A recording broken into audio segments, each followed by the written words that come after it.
guys, welcome back.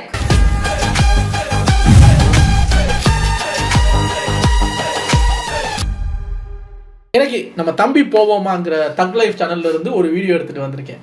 அதாவது last time நம்ம பார்த்தோம்ல இந்த அரசியல் பாவங்கள்ல வந்து பரிதாபங்கள் சேனல் செஞ்ச சின்ன சின்ன விஷயங்கள் எல்லாம் அது மாதிரி இப்போ நம்ம விவேக் சார் அவர் படங்கள்ல பேசின அரசியல் பொலிட்டிக்கல் தக் லைஃப் தான் நம்ம இப்போ பார்க்க போறோம். அரசியல்வாதி சாமியார்களை படத்தில் கதற விட்ட விவேக் அப்படின்னு போட்டிருக்காங்க. ஸோ எனக்கு ரொம்ப பிடிச்ச ஒரு காமெடியன், உள்ளே போய் பார்த்துடலாம். அவரோட பழைய காமெடிஸ் எல்லாம் இப்போ தூசி தட்டி பார்ப்போம். இது ஒரு ஷார்ட் 11 minutes வீடியோங்கிறதுனால டக்குன்னு பார்த்துட்டு ரெடி. ஹலோ கைஸ், எல்லாரும் எப்படி இருக்கீங்க? இப்போ நம்ம அரசியல் பேசும் படங்கள் பார்ட் 3 பார்க்க போறோம். இந்த வீடியோல ஆக்டர் விவேக் மறைமுகமாவும் நேரடியாவும் பேசியிருக்க அரசியலை பத்தி பார்க்க போறோம். ஆக்டர் விவேக் நிறைய அரசியலா பேசுவார், நம்ம எல்லாத்துக்குமே தெரியும் படங்கள்ல. ஆனா இந்த வீடியோ ரெடி பண்ணும்போது தான் நோட் பண்ணேன், இவ்வளவு பயங்கரமான அரசியலா பேசியிருக்காருன்னு. கூட்டமா இருப்பது ஒயின் ஷாப், சீருடலை கெடுப்பது வாட்டர், தண்டி யாத்திரையில் உப்பு காய்ச்சறாங்கோ, தண்டையார்பேட்டையில் சாராயம் காய்ச்சறாங்கோ, சட்டசபையில் நடப்பது ஃபைட், அம்மா என்றால் மம்மி, அப்பா என்றால் டம்மி. வீடியோக்குள்ள போறதுக்கு முன்னாடி வீடியோ லைக் பண்ணிட்டு சப்ஸ்கிரைப் பண்ணிட்டு பாருங்க. நம்ம வச்சிருக்க டார்கெட் சீக்கிரம் அடைஞ்சிடலாம். ஓகே மக்களே, வீடியோக்குள்ள போலாமா? நான் உங்க ஜெடி, நீங்க பாத்துட்டு இருக்கிறது தம்பி இருக்கியா? யாரி போயிடுச்சா? போலாமா? நீ கொய்யால தம்சாக்கமா. ஆக்டர் விவேக் அவர் படங்கள்ல பொதுமக்களுக்கு விழிப்புணர்வு ஏற்படுத்துறதுக்கு ஏதோ ஒரு ஸ்டாண்ட் எடுத்து ஏதோ ஒரு முயற்சி பண்ணிட்டே தான் இருப்பாரு. அதுல ஒரு முக்கியமான விஷயம் மூட நம்பிக்கைகளுக்கு எதிராக பேசுறது. அவர் எல்லா படங்கள்லயும் ஒரு சின்ன சீனாச்சு மூட நம்பிக்கைகளுக்கு எதிராக வச்சிருவாரு. அதுலயும் 25 வருஷத்துக்கு முன்னாடி 2000 திருநெல்வேலின்னு சொல்லி ஒரு மூவி ரிலீஸ் ஆயிருக்கு. இந்த மூவில படம் ஃபுல்லா மூட நம்பிக்கைகளுக்கு எதிராக தான் பேசியிருக்காரு. ஏன்டா வேலை போல ரோசியத்தை கண்டமா 6 மாசத்துக்கு வேலையை போக கூடாது. அவன் சொல்லிட்டு அவன் பிஸியா வேலை பார்த்துக்கிட்டு இருப்பான். நீங்க நல்லா பசியா அலைஞ்சிட்டே இருக்க. கொடையில பள்ளி விழுந்தா 1 வருஷத்துக்கு எந்த தொழில் பண்ணாலும் விருத்தி ஆகாதுன்னு சாஸ்திரத்துல போட்டுருக்கல. உன் தொடை என்ன பெரிய ரம்பா தொடையா? நான் பள்ளி சொல்றத கேட்டுதான் நடப்பேன். ஒரு பள்ளி இன்னொரு பள்ளிக்கு சிக்னல் கொடுக்குறா. அதை ஏன்டா தப்பா புரிஞ்சுக்கிட்டு ஏமாந்து போறீங்க? ஏன்டா பள்ளி சொன்னா கேக்குறீங்க, பூனை குறுக்க போனா அவசரம்ங்கிறீங்க, ஒரு மனுஷன் காட்டு கத்து கத்துற கேட்க மாட்டேங்கிறீங்கடா. பூ போடு, பூ போடாதா, ஆக்டர் விவேக்கோட காமெடி கொஞ்சம் நல்லா தெளிவா பாத்துருந்தீங்கன்னா, அவர் ஒரு விஷயத்துக்கு எதிராக பேசும்போது, அதாவது எக்ஸாம்பிளுக்கு மூட நம்பிக்கைக்கு எதிராக பேசும்போது, அது எங்க இருந்து உருவாச்சோ இல்ல அது யார் ஃபாலோ பண்றாங்களோ அந்த கேரக்டராவே இருந்து, அதாவது அவங்களாவே இருந்து அந்த மூட நம்பிக்கைக்கு எதிராக பேசுவாரு. நம்முடைய பித்ருக்கள், முன்னோர்கள். அப்ப சாதா காக்கா உங்க கிராண்ட் ஃபாதரா, அண்டங்காக்கா உங்க கிரேட் கிராண்ட் ஃபாதரா? இத இன்னொரு பழைய பெரிய ஆக்டரும் பண்ணுவாரு. அடுத்த வீடியோ அவரை பத்தி தான். யாருன்னு தெரிஞ்சா கமெண்ட் பண்ணுங்க. விவேக் இந்த மாதிரி பண்றதுக்கு ஒரு எக்ஸாம்பிள்னா நிறைய படம் இருக்கு. அதுல முக்கியமான படம் சாமி படத்தை சொல்லணும். அவன் வேலை வரணும்டா, அவரும் வரணும்ன்றதுதான் என்னுடைய பிரியம். அவன் வேலை சாதிடா, இந்த ரோட்டை போட்டது அவன், வீட்டை கட்டது அவன், தம் கட்டி டிரைனேஜுக்குள்ள இறங்கி அதை சுத்தம் பண்றது அவன், நாமம் போடுறதா பட்டை போடுறதாங்கிறதா பிரச்சனை. யானைக்கு 5 அறிவு தானே, அதுக்கு மட்டும்தான் 5 அறிவா? நீங்க பட்டைய போடுவேளோ இல்ல நாமத்தை போடுவேளோ, எத்தனை நேரத்துல யானை விட்டைய போட போறது, யாரு அழுதுன்னு முடிவு பண்ணி கூப்பிடுவாங்க. தாங்கியபடி கழுதை ஓனா தவளையோட கல்யாணம் பண்ணா மழை பெய்யும் இல்ல? ஒரு சிங்கத்தை பக்கத்துல உட்கார வச்சு தாலி கேட்டேன். இவங்க எல்லாம் சட்டை போடாத ஜாதியா? அப்துல் கலாமுடைய போட்டோவை மாட்டி வச்சுட்டு ஒரு ஏழை குழந்தையோட கல்வியை ஸ்டாப் பண்றேனே, இது அநியாயம் இல்லையா? இவன் பையன் ஸ்கூலுக்கு போற வரைக்கும் அவன் ஷூவை தொடப்பான், அதுக்கப்புறம் ஏன் ஷூவை தொடப்பான், அதுக்கப்புறம் மாமி ஷூவை தொடப்பானா? இவ்வளவு நேரம் நம்ம பார்த்ததெல்லாம் அவர் மூவில பண்ண சின்ன சின்ன ஒரு அட்வைஸ், மக்களுக்கு விழிப்புணர்வு ஏற்படுத்த சின்ன சின்னதா அட்வைஸ் பண்ணிருக்காரு. இப்ப நம்ம அவர் அரசியல்ல தொட்ட பயங்கரமான சம்பவங்களை பத்தி பார்க்க போறோம். அதுவும் இப்ப நம்ம பார்க்க போறோம் தமிழ்நாடு அரசியல ஃபாலோ பண்றவங்களுக்கு மட்டும்தான், அதுவும் ரொம்ப டீப்பா ஃபாலோ பண்றவங்களுக்கு மட்டும்தான் தெரியும். அதுல இன்னொரு முக்கியமான விஷயம், இப்ப நம்ம பார்க்க போற கேஸ பத்தின டீடைல்ஸ் எல்லாமே உண்மை கிடையாது, எல்லாமே பொய்யும் கிடையாது. ஏன்னா இப்ப நம்ம பார்க்க போற கேஸ பத்தின டீடைல்ஸோ டாக்குமெண்ட்ஸோ எதுவுமே ஆன் இல்ல. சோ இது ஒரு நியூஸா மட்டும் பாருங்க. இதுல இதெல்லாம் உண்மைன்னு சொல்லி நம்மளால ப்ரூவ் பண்ணவே முடியாது. இதுல இதெல்லாம் பொய்யணும் எதுவுமே நம்ம சொல்ல முடியாது. 2003ல செரினாங்கிற கேஸ் ரொம்ப ஃபேமஸ் ஆச்சு. மதுரையில செரினாங்கிற ஒருத்தங்களை போலீஸ் கஞ்சா வச்சிருக்காங்கன்னு சொல்லி அரெஸ்ட் பண்ணிருக்காங்க. இந்த கேஸ் அந்த டைம்ல பிரிண்ட் மீடியால எல்லாம் ரொம்ப ஃபேமஸா இருந்திருக்குது. அந்த டைம்ல சராசரியான ஒரு கேஸ் எதுக்காக திடீர்னு ஃபேமஸ் ஆச்சுன்னா, இந்த கேஸ் பரபரப்பான சமயம் ஜெயலலிதா அவர்கள் ஆட்சியில் இருந்த நேரம். ஒரு சாதாரணமான கேஸ் எதுக்கு ஃபேமஸ் ஆச்சுன்னா, செலினாக்காக இந்தியாலே டாப் லாயர்ஸ் எல்லாம் வந்து ஆஜராக ஆரம்பிச்சாங்க அவங்களுக்காக வழக்காட. இதனாலதான் இந்த கேஸுக்கு பின்னாடி என்னமோ இருக்குன்னு சொல்லி எல்லா பிரிண்ட் மீடியாவும் ஃபாலோ பண்ண. அப்படி இந்த கேஸுக்கு பின்னாடி என்ன இருந்ததுன்னா, இது செலினாங்கிறவங்களோட அவங்களும் சசிகலா ஹஸ்பண்ட் நடராஜன் அவங்களும் ஒருத்தர் காதலிச்சிருந்திருக்காங்க அந்த டைம்ல. சோ இது தெரிஞ்ச சசிகலா செலினா அவர்களை பழி வாங்குறதுக்காக அவங்க மேல இந்த மாதிரி கஞ்சா கேஸ் போட்டு அவங்கள 3 வருஷத்துக்கு உள்ள வச்சிருக்காங்க. இது உண்மைங்கப்படுத்துற மாதிரியே 2006க்கு அப்புறம் ஆட்சி மாறினதும் செலினா கேஸும் டக்குன்னு முடிஞ்சு அவங்க அப்பவே வெளியே வந்துட்டாங்க. இந்த கேஸ்ல எந்த அளவுக்கு உண்மை இருக்கு, எதெல்லாம் உண்மை எதெல்லாம் பொய்ங்கிறது பொதுமக்கள் நடந்திருக்கா. இன்னும் சொல்ல போனா இந்த கேஸ பத்தி சினிமா இண்டஸ்ட்ரியிலோ இல்ல அரசியல் பக்கமோ யாருமே இந்த கேஸ பத்தி ஜெயலலிதா அவர்கள் ஆட்சியில வாயே திறக்கல. ஒரே ஒரு ஆளை தவிர. நம்ம ஆளுக்கு என்ன தைரியம் பாருங்க. ஜெயலலிதா அவர்களோட ஆட்சியிலேயே 2004 அப்ப ரிலீஸ் ஆன எதிரி மூவி காமெடி சீன்ல இந்த கேஸ ஒரே ஒரு வார்த்தையில மக்கள்கிட்ட சொருகி விட்டு போயிருப்பாரு விவேக். 2003ஆம் ஆண்டு தமிழ்நாட்டில் ஜெயலலிதா ஆட்சி நடந்து கொண்டிருந்த நேரம் மதுரையைச் சேர்ந்த ஒரு சாதாரண குடும்பத்தில் பிறந்தவர் செரீனா. போலீசார் 10 கிலோ கஞ்சாவை கைப்பற்றியதோடு செரீனா கார் ஓட்டுநரை கைது செய்தனர். நடராஜனும் செரீனாவும் நாளடைவில் இந்த நட்பு அடுத்த கட்டத்தை நோக்கி நகர்வதாக ஜெயலலிதா மற்றும் சசிகலாவின் இந்த கோபம்தான் செரீனா மீதான கஞ்சா வழக்காக மாறி அவரை நீதிமன்றத்திற்கும் சிறைவாசலுக்கும் இழுத்தடித்து இருக்கிறது. புலனாய்வு பத்திரிகைகள் வெளியிட்ட தகவல்கள் ஒரு வழியாக 2006ஆம் ஆண்டு வழக்கில் இருந்து விடுவித்தது நீதிமன்றம். நான் சொல்லல சார், ரொம்ப ஸ்ட்ரிக்ட் சார். இந்த செரீனா கேஸை நீங்களா டீல் பண்றீங்க?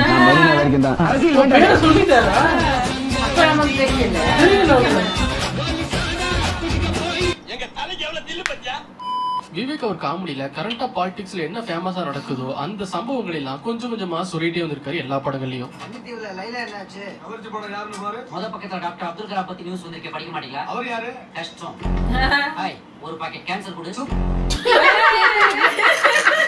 வடம் மாத்தும் இதெல்லாம் நோட் பண்ணல. இதுக்கு மேலேயே இத வாங்குனா என்ன சொல்றது? ஹாய், என்னடா ஒரு பாக்கெட் கேன்சர் அவருக்கு தெரியுது. அப்ப என்ன அர்த்தம்? எல்லாம் தெரிஞ்சுதான் வாங்குறீங்க. அந்த அட்டை படத்திலே போட்டிருக்கும்ல. ஆமா, அது அப்படித்தான் கூப்பிடணும். ஒரு பாக்கெட் கேன்சர் கடைக்கு போய் நீ சீனி வேணா ஒரு பாக்கெட் டயபெட்டிக் கேட்கணும். ஆட்சியை பிடிப்பது யார்? ஆட்சியா? ஏது காரக்குடி பக்கம் கேட்டாங்கனாக்க பெரிய கலவரமே வந்துருடி. ஏய், பேப்பர் கொடுப்பா. இன்னைக்கு வீரப்பன் கெஸ்ட் யாருன்னு பாப்போம். வீரப்பன் கெஸ்ட் தெரியுமே, இவர்தான போலீஸ் தேடுது. என்னடா சொல்றீங்க? இவர் ராஜ்குமார் நாகபாலரத்ன வீரப்பன். காட்டுல ஆடியோ ரிலீஸ் பண்றார், பிரஸ் மீட் வைக்கிறார். அவரை எப்ப அரெஸ்ட் பண்ண போறேன்? எந்த கட்சி ஆட்சிக்கு வந்தாலும் மக்களை முதலமைச்சர் வராங்கன்னு சொல்லி டிராபிக்ல ரொம்ப நேரம் நிக்க வைக்கிறாங்க. பிரச்சனை ரொம்ப அதிகமாவே இருந்தது. அதுவும் ஜெயலலிதா அவர்கள் பீரியட்ல ரொம்ப ரொம்ப அதிகமா இருந்தது. மனுஷன் அதை கூட விடல. 12B படத்துல அதே ஒரு சீனை வச்சிருக்காரு. சார், ஏன் சார் எல்லாரையும் மடக்கி வச்சிருக்கீங்க? நிப்பாட்டி டோட்டலா வசூல் பண்ண போறீங்களா? தலைவர் வர்றாரா? ஜெயலலிதா சென்ற பாதை எங்கும் தொண்டர்கள் கூடி வரவேற்றனர். இதனால் சென்னையில் பல்வேறு பகுதிகளில் போக்குவரத்து நெரிசல் ஏற்பட்டது. சார், எப்ப சார் தலைவர் வருவாரு? தலைவர் போன அப்புறம் தான் டிராபிக்கை கிளியர் பண்ண சார். தொண்டர்கள் சாலை ஓரங்களில் நின்று ஜெயலலிதாவை வரவேற்றனர். இதனால் போலீசார் சென்னையின் பல்வேறு பகுதிகளில் போக்குவரத்தை மாற்றியமைத்தனர். ஏன் சார் டென்ஷன் ஆறீங்க? அவன் பண்ணாரு எங்கே நீங்க டீ சொல்லி டீயே வந்துருச்சு. பா நில்லு விடுப்பா. சென்னையின் பல்வேறு பகுதிகளில் போக்குவரத்து நெரிசல் ஏற்பட்டது. டியூட்டில ரொம்ப டிஸ்டர்ப் பண்ணாத. தலைவர் வர நேரம் தெரியல. நீ எங்கயா தலைவர் வர்றாரு. பதவியேற்பு நிகழ்ச்சி அளவில் நடந்தது என்ற நிலையில் காலை 7 மணி முதலே சென்னையில் பல்வேறு இடங்களில் போக்குவரத்து மாற்றியமைக்கப்பட்டதால் சாலைகளில் ஏற்பட்ட நெரிசல் காரணமாக போக்குவரத்து ஸ்தம்பித்தது.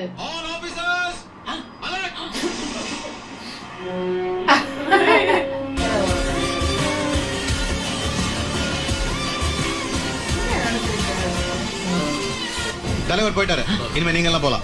அட ஆபீசர்களா, மேல போற தலைவருக்கு கீழே டிராபிக்க க்ளோஸ் பண்றீங்க ஐயா. உங்க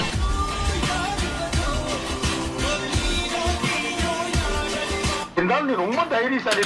எனக்கு இது ஒரு தடவை நான் ஃபீல் பண்ணியிருக்கேன். மெரினா பீச் இருக்குல்ல, அந்த மெரினா பீச்ல இருந்து இப்படி ரைட் எடுத்து போற அந்த ஒரு சிக்னல் மாதிரி ஒரு ஜங்ஷன் மாதிரி ஒன்று இருக்கும். அதுல மாட்டிக்கிட்டோம் நாங்க ஆட்டோவில். என்னன்னு கேட்டா கருணாநிதி ஐயா போறாரு, அதுக்காக ரோட பிளாக் பண்ணி வச்சிருக்காங்கன்னு பார்த்தா அந்த கார் அங்கிருந்து ஒரு 20-30 காரு உயா உயா உயா உயாண்டு போகுது. அவர் தான் உள்ள இருக்காருன்னு இந்த ஆட்டோ டிரைவர் அங்கிள் சொன்னாரு. பட் கருப்பு கலர் டிண்ட் அடிச்ச கண்ணாடி போட்டு போகுது. அப்போ நாங்க இந்தியாவில் வர ஃபர்ஸ்ட் டைமா அம்மா என்ன பண்றாங்க, கேமரா எதுக்கு? இப்ப கருணாநிதி ஐயா காருக்கு வெளியே கையை காட்டிக்கிட்டே போவாரு. அங்க பார்த்தா அந்த ஒரு கார் மட்டும் கருப்பு கலர் கண்ணாடி போட்டு போயிருச்சு. இவன் நினைச்சிட்டு இருக்காரு இந்த படத்துல எல்லாம் வர்ற மாதிரி அப்படி ரோட்ல போகும்போது மக்களை சந்திக்கிறதுக்காக அப்படி கையெல்லாம் காட்டி போவாங்க. நானும் கேமராவெல்லாம் எடுத்து, அப்ப ரோல் கேமரா தான் எடுத்துக்கிட்டு ரெட்டியா வெயிட் பண்ணிக்கிட்டே இருக்கேன். காரு சர்ன்னு போயிடுச்சு.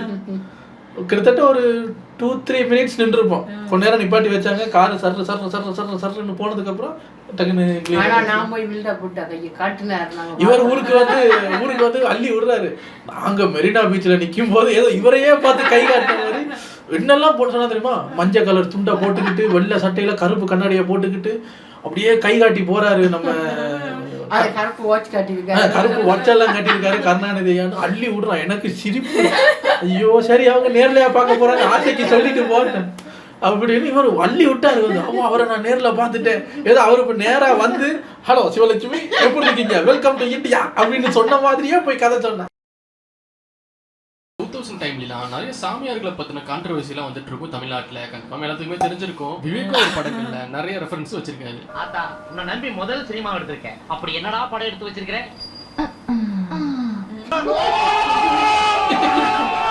இந்த படமா?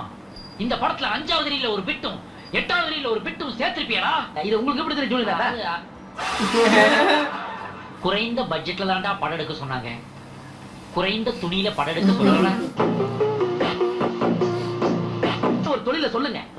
நீ நல்லா ஓடுவியா? ஸ்கூல்லயும் சரி காலேஜ்லயும் சரி ஓட்டப்பந்தயத்துல நான் தான் முதல் மாணவன். அப்படின்னா நீ ஒரு செக் பண்ண ஆரம்பி. எதுக்கு எனி டைம் ஓட வேண்டியது இருக்கும். யாரையும் ஏமாத்தாத. போயிட்டு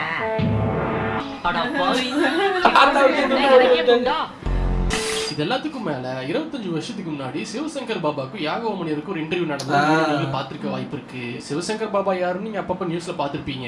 இப்பதான் நம்ம பரிதாபங்கள கோபி சுதாகர் பண்ற ஸ்பூப்ஸ் எல்லாம் வேற லெவல்ல இருக்கு. அதை இப்ப நம்ம பாத்துட்டு இருக்கோம். ஆனா 25 வருஷத்துக்கு முன்னாடியே இந்த இன்டர்வியூவை ஸ்பூஃப் பண்ணி பாளையத்தம்மன் படத்துல ஒரு பெரிய சீனாவே வச்சிருக்காரு விவேக். பணாத போயிடலாம். எதுக்குல என்னை பார்க்க இங்க வந்து உட்கார்ந்திருக்கீங்க? பிப்ரவரி 30 உலகம் வெளியே போகலாம். 30 அதை ஏன் எங்கிட்ட கேட்க? நான் எப்பயாவது சாமி சொல்லிருக்கேன். நான் உலகமே விவசாயி. ஏறு ஓட்டினா தாமல இந்த உலகத்துக்கு விடிவுகாலம். இந்த இளவுக்கு தான் மனுஷ பதர்களோட பேச்சை நிப்பாட்டி 500 வருஷம் ஆச்சு. சொல்லுவாரு கடைசியில எல்லாரும் நாசமா போக புரியல. இந்த உலகத்துல ஓலவன் கிழவன் இவனை தவிர எல்லாரும் ஜாப போறீங்க. ஓலவனும் கிழவனும் தவிர எல்லாம் நின்றுவாங்க. யாகாவா முனிவர விவேக்கும் சிவசங்கர் பாபா மயில்சாமியும் அந்த இன்டர்வியூ ஸ்பூஃப் பண்ணி அந்த படத்துல ஒரு சம்பவமே பண்ணிருப்பாங்க. நாடகம் ஆடி மக்களை மயக்கி மக்களுக்கு ஞானம் சொல்லக்கூடிய வழிமுறை தவறியதனால் தான் நான் திட்டுகிறேன். சாவுக்கு ஆடுத வேலை கூடாது ஸ்டுடியோக்குள்ள விட்டா அவன் இங்கேயும் டான்ஸ் காட்டுறான்.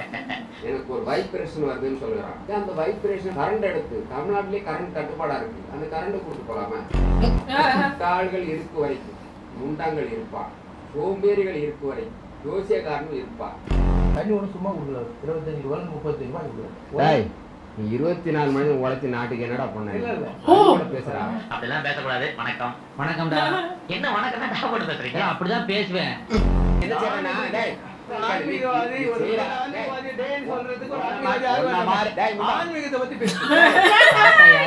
அவனையே டாட்டான்னு 2 போட்டு கூப்பிடுறேன் நானு.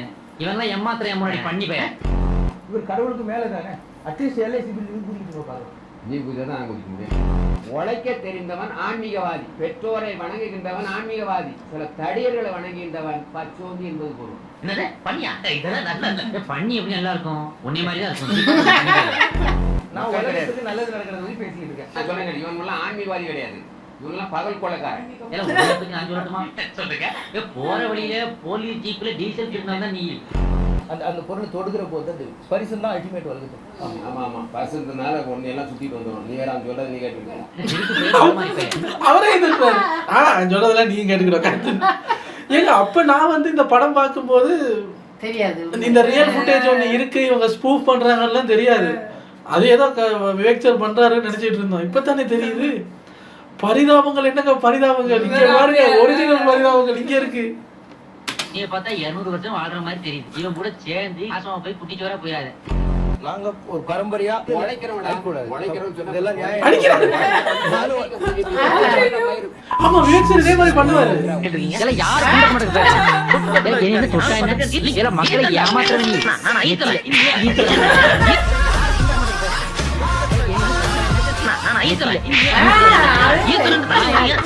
அடுத்த வீடியோல எம்ஆர்ஆதா பண்ண வேற லெவல் தக்லி சம்பவங்களை பார்க்க போறோம். பிச்சைக்கார பையன் ஒட்டி தூக்கின்னு வந்து எட்டெல்லாம் வாங்குறான். பிச்சைக்கார பையன் ஒண்ணும் தூக்காமே சோறு வாங்குறான். உன்னோட பெரியவங்க போட மாறிய அழகம்மாளுக்கு மணமகள் தேவை. ஜனங்களை பத்திரிக்கை பிச்சுடுவாங்க. வேற எந்த ஆக்டரையாச்சும் அடுத்த வீடியோல சேர்க்கணும்னா கமெண்ட் பண்ணுங்க. இந்த வீடியோ ரொம்ப எஃபோர்ட் போட்டு ரெடி பண்ணிருக்கோம். சோ எங்களுக்கு ஒரு லைக் போட்டுட்டு அப்படியே சப்ஸ்கிரைப் பண்ணிடுங்க. அடுத்த வீடியோ போட எங்களுக்கு ஒரு மோட்டிவா இருக்கும். ஓகே மக்களே, அடுத்த வீடியோல பார்க்கலாம். வரட்டா. நல்லா இருக்கு. எம்ஆர் ராதா சாரோட தக் லைஃப் வந்து நம்ம ஒரு போன வாரம் ரியாக்ட் பண்ணியிருக்கோம். ஸோ அவர் வரட்டும், இவர் ஏதாவது புது கிளிப்ஸ் உள்ள சொல்லியிருக்காரான்னு பார்ப்போம். ஆனால் இதை விட நிறையா பேசியிருக்காருங்க. அவர் நிறையா பேசியிருக்காரு. இதை விட ஏதோ ஒரு இதில் வரும் நிறையா இருக்குது. இப்போ டக்குன்னு ஞாபகப்படுத்த சொல்ல ஞாபகம் வர மாட்டேங்குது. பட் அவரோட காமெடி எடுத்து பார்த்தீங்கன்னா எக்கச்சக்கமாக இருக்கும், நிறையா இருக்குது. நல்லா இருந்தது பார்க்குறதுக்கு. அந்த இப்போ இனிமே அவரோட புது காமெடியெல்லாம் வராது. அப்போ அந்த பழைய காமெடியெல்லாம் போய் ரீவிசிட் பண்ணும்போது நைஸ், வெரி நைஸ். எனக்கு அவர்கிட்ட ரொம்ப பிடிச்ச ஒரு கேரக்டர் ஒன்று இருக்கும், அழகேசன். அந்த கேரக்டர் அழகேசனா அப்படின்னா எதுக்கு அழகேசன் தான் உங்களுக்கு புரியாது, ஆல்கேட் அப்படின்னா தான் புரியும். அந்த கேரக்டர் வந்து அமெரிக்கா பக்கமே போனதில்லை. இப்போதான் பாஸ்போர்ட்டே அப்ளை பண்ணுறாரு. பாஸ்போர்ட் அப்ளை பண்ணி போட்டு அதையும் தப்பு அப்ளை பண்ணி போட்டு அவர் இப்போ இங்கே அமெரிக்காவிலேருந்து ரிட்டர்ன் வந்த மாதிரி நடந்துக்குவார். ஒரு ஷார்ட்ஸ் போட்டுக்கிட்டு, க்ளவுஸ் எல்லாம் போட்டுக்கிட்டு, ஒரு நடக்கிற ஸ்டைலு மைக்கேல் ஜாக்சன் பாட்டுக்கு தான் ஆடுவார். அழகேசான்னு என்ன அப்படி கூப்பிடாது, ஏன்டா என் பேர் ஆல்கேட்ஸா, என் ஃபீல் கேட்ஸ் இருக்கும் போது ஆல்கேட்ஸ் இருக்கக்கூடாதா? ஆமாம், நீ ஏன் இன்னும் அமெரிக்காவுக்கு போகலை? அது ஒன்றும் ஒரு சின்ன பிரச்சனைடா. என்ன பிரச்சனை? பாஸ்போர்ட்டுக்கு அப்ளை பண்ணும்போது ரேஷன் கார்டையும் சேர்த்து கொடுத்துட்டேன். அவன் பாஸ்போர்ட்டில் மண்ணன் 5 கிலோன்னு பிரிண்ட் பண்ணிட்டான். அதுவே இப்போ தாண்டா கொஞ்சம் கொஞ்சமாக சால்வ் ஆகிட்டு வருது அப்படிங்கிற மாதிரி.